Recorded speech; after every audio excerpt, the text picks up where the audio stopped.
160 mechanical power press machine overhauling brake system দিয়ে আলাদা করা হয়েছে।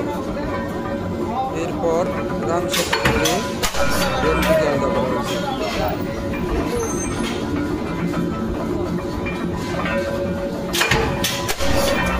জার্নাল বেয়ারিং পার্ট এবং মেন্ডেল আলাদা করে রাখা হয়েছে। গিয়ার ক্লাম্প সাপোর্ট কভার এটিকে আলাদা করে রাখা হয়েছে। এখন বড় দিকগুলোর কাজ চলতেছে। ব্যালেন্স সিলিন্ডার এটি স্লাইড দিয়ে ব্যালেন্স করে।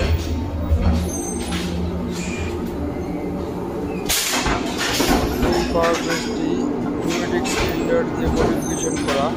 প্লাস্টিকে আনলক করে সিলিন্ডারের ভাল্ব এবং সিলিন্ডারের মাধ্যমে, অন্যগুলো মেকানিক কয়েলের মাধ্যমে করা হয়। 125 টন, আর আমরা যেটা কাজ করতেছি এটা হচ্ছে 160 টন পাওয়ার প্রেস।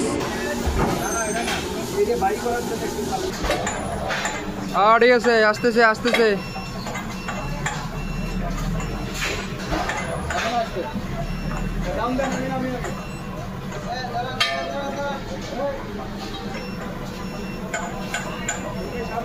ঠিক আছে, খুলে গেছে মিনাজ ভাই, একটু আপ দেন, হালকা আপ দেন। হ্যাঁ ঠিক আছে, ওকে।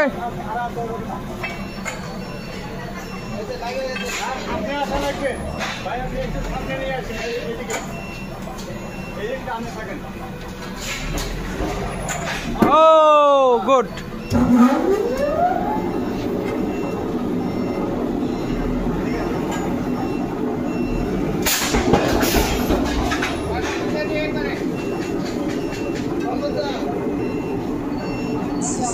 ক্লাস সিস্টেমটি সব ঠিক আছে। এটা হলো গিয়ারটাকে কীভাবে গ্রিপ করে তার একটা শেপ। আমি এখন একটু গিয়ারটাকে দেখাই, গিয়ারের ভিতরের শেপটা কেমন। তিন সাইড আর মাঝখানে যেগুলোতে গ্রিপ করে, টোটাল 6টা সাইড আছে। এটা বেশি গ্রিপ, ওটাতে গ্রিপ হয়। আর এটাতে হচ্ছে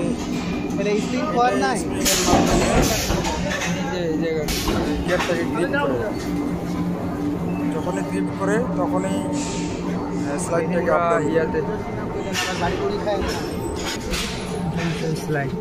স্লাইডগুলো আমাদের চেঞ্জ করছে। অনেকদিন চলার কারণে কারণে থাকবে, স্লাইডগুলো সমস্যা হয়েছে। কত দূর চলে গেছে অলরেডি এখানেও না, এটা তো মাপের ব্রিগেন্ডের সমস্যা হয়েছিল।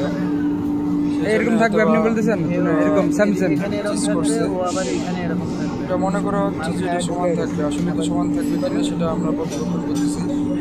এটা প্রথম আপনি বলতেছেন এটা লকটা সেম টু সেম থাকবে। হ্যাঁ, এটা সেম টু সেম থাকবে। এখানে যে পিন্ডি দেখতে পাচ্ছেন এটা ক্লিয়ার করা হবে, মানে কমপক্ষে 3 মিলি ডাউন যে চিজ করছে সেটাকে ক্লিয়ার করা হবে। শুধু এই অংশটা